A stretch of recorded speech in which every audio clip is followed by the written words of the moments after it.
Homeshake's Peter Sagar is a true homebody.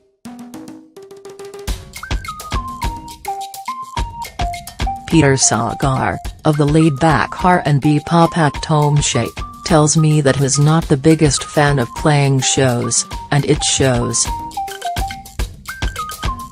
The Montreal-based musician's performance, organized by the collective Studiorama, before a near-packed room at South Jakarta's Rossi Music was decidedly low-key.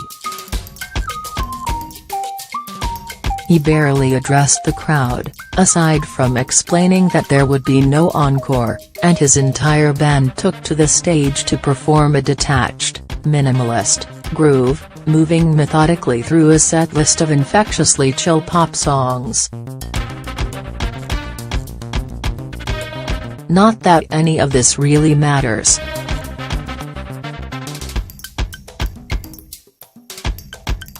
Homeshake plays a kind of sexy, laid-back R&B influenced synth pop that sounds better in the bedroom, or at least on a pair of headphones, anyway.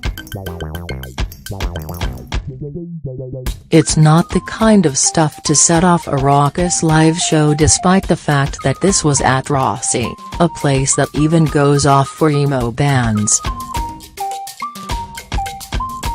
But Sagar's fans know all of this.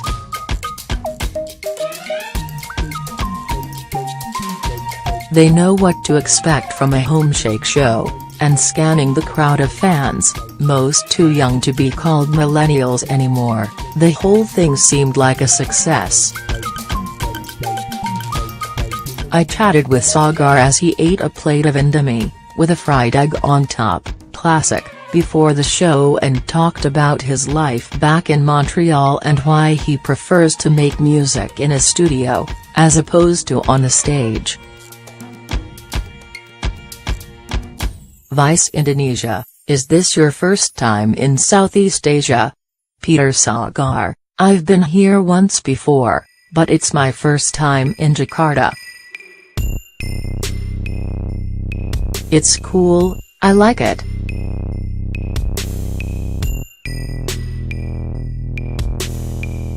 I mean, it's very hot.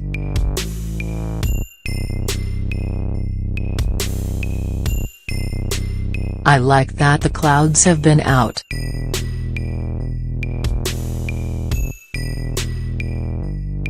It's been nice.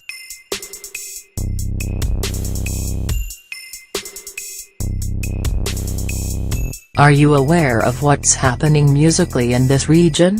I'm not. I mean, I know Rich Brian, but everybody knows him.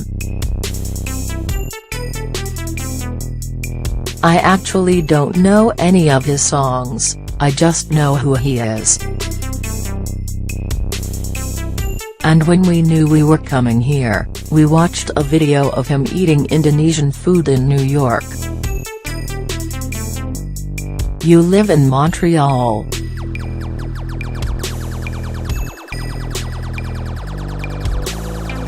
What's the music scene like over there? It's busy. A lot of people in Canada move there because it's inexpensive, relatively, for a larger city. It's not very big, especially compared to a place like Jakarta, but a lot of people move there because you don't have to work a lot. There's also a lot of raves and parties and stuff that I never go to because I stay at home all the time, but yeah, very busy music scene. Where would you go in Montreal to listen to music? Just home. I stay at home a lot.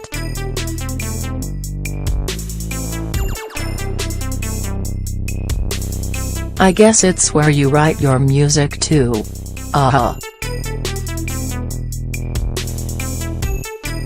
I do all my work at home.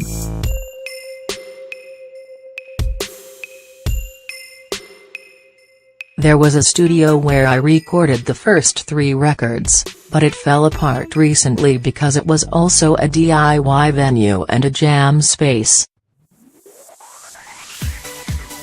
Everyone just kinda got sick and tired of making it work. And then a new landlord came in and wanted to raise the rent by like $600 or something. So we were like nope.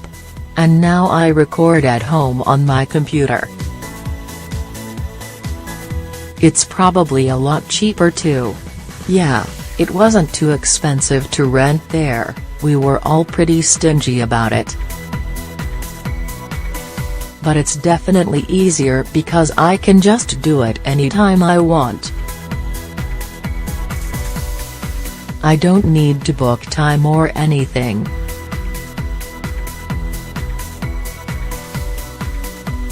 What time are you most productive? Do you write a lot at night? I used to do most of my writing late at night. But I haven't had good headphones in a while.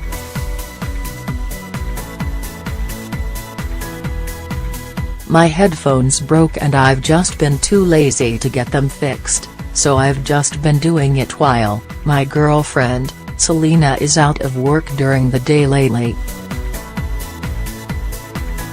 And at night, well, my studio space is like a shared space, there's no wall between the studio and our bedroom, so I can't do it at night anymore.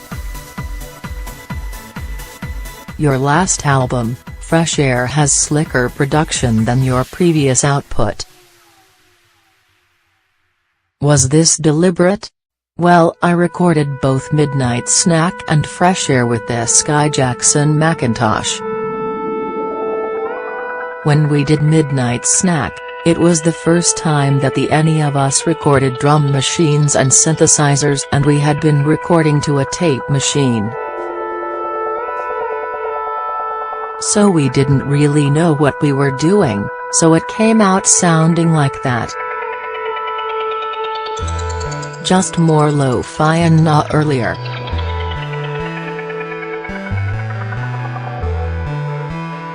But this time around, we had a better idea of what to do with the instruments.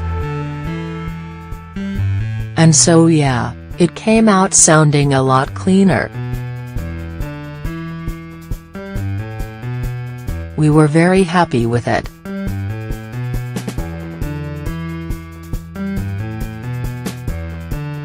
Before Homeshake, you played with Mac DeMarco and you left due to their hectic touring schedule. How do you make sure it's different this time around? Well, I'm the boss. So I don't have to do anything I don't want, laughs. Do you still hang out or talk to Mac? Yeah. You know, we went to high school together.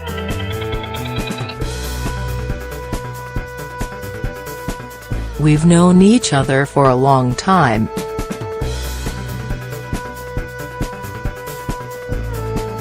What's next for the rest of 2018? More touring?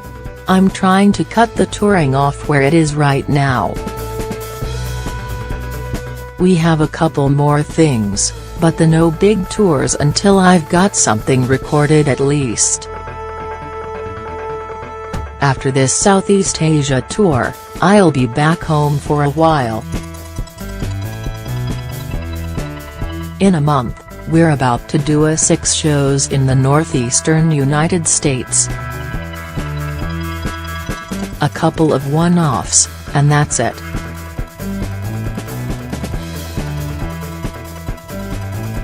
Are you more of a recording musician or playing live kinda guy? I like recording.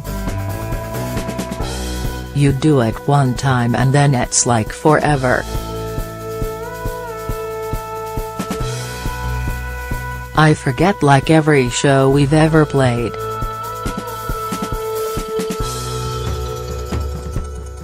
I remember all the really bad ones, laughs. So that's kinda sad. I don't know.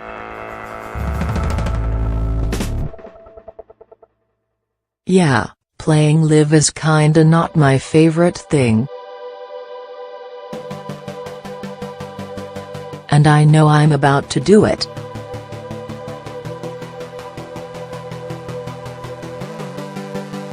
And it's going to be great, but it's not what I do music for.